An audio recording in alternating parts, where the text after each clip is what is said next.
have Colette Nolan, who is from Ferns, and she helped to organise this charity event for the Walk for the Touch for Suicide charity. What spurred you on, Colette? Kevin, I suppose it's a mixture of things. I suppose from a personal level, I've been affected by family members who've taken their own lives, and just the need for services out there.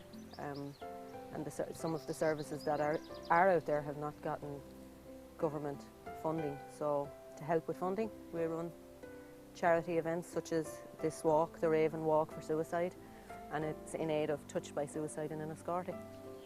In Ireland, with research that I have done, nearly 4,000 people have taken their own life this year, and I believe Wexford is in among one of the highest. Wexford would be in among one of the highest, and at certain points over the years have been the highest.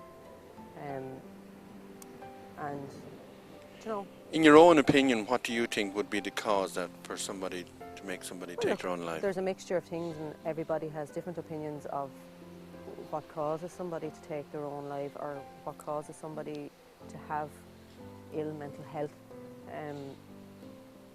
But look, it's a mixture of things. It's a mixture of the recession, it's a mixture of downturn in economy and the struggles that people go through on a daily basis. And unfortunately, there are some people who are not able to cope, and there's no services there for people to get help to be able to cope. In relation to government, how has the government taken this on board? In 2006, there was a structure put in place, a vision for change. It was brought in by the government. Now, so far, not everything has been implemented, and it's purely through funding. The money is there, but it's not being released into the right channels, and mental health is suffering. So, if somebody was feeling down, and a young person especially, well, anybody for that matter, was feeling down in themselves and was maybe contemplating suicide, is there a service there for them for now? Who can they contact?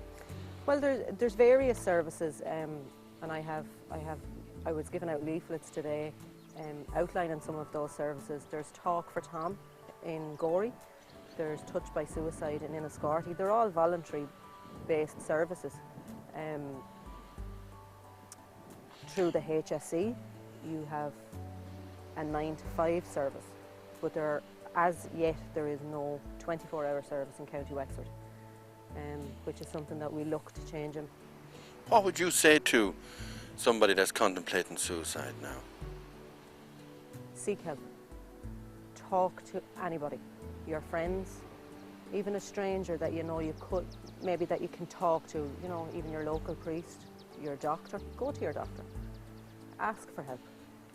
Try and get as much information as you can.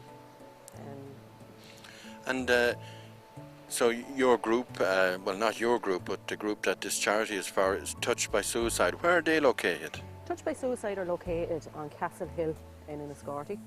They run a charity shop there, but they also have counselling services that can be accessed 24 hours a day. And there are very few services. You have Console, which is all over Ireland, is based all over Ireland. You have the Samaritans, and Touched by Suicide then, and Talk to Tom in Gorey. But Touched by Suicide is a 24-hour service, and once you ring that number and you can get through, they will do everything in their power to help you. So groups like yourself, Console and Talk to Tom, there are groups to make people aware of the seriousness and, of course, the plight of young people that are contemplating suicide. Yeah. Oh, well done. Well, I mean, at the minute, you see I'm wearing a green ribbon, and you're wearing a green ribbon yourself. It's an initiative that is being put online, and that it's green ribbon. It's raising awareness of mental health. It should no longer be a taboo subject. Everybody at some point in their life will suffer with their mental health, and you know, it's all about talking. It's all about not having to put the taboo. It's all about being able to reach out. It's all about being able to get the help. Is there still a stigma out there about mental health? I think there is a small bit of a stigma, but not as much as what there used to be. People are becoming more aware personally of their own mental health, and people are being aware around them of their friends, of their family who may suffer from mental health. And it's becoming a subject now that can be talked about. That should be talked about. It should have always been talked about, but it's becoming. So really the key is to make people aware of services that's out there. Yeah, we need to reach out there to people that need help, that people that have no voices, that need just someone to listen, and not just someone to listen, but someone to actually hear what they need. It's a human right that people have. If you had a broken arm in the morning, you could go to the hospital and get it fixed. But if you have a mental health problem, it's a little bit harder because it's harder to be diagnosed. But that is something that is a human right and that shouldn't be so hard to get help for. Well done to Touch by Suicide and all the other groups that are out there to make awareness for suicide. And of course, well done, you had a very big crowd today. It was great, great. There was over 70 that was here today, so I'm absolutely delighted. And look, this is the first year. It's a learning curve, but here I think we might make an annual thing of this. And I done 4 kilometres myself. Thank you very much.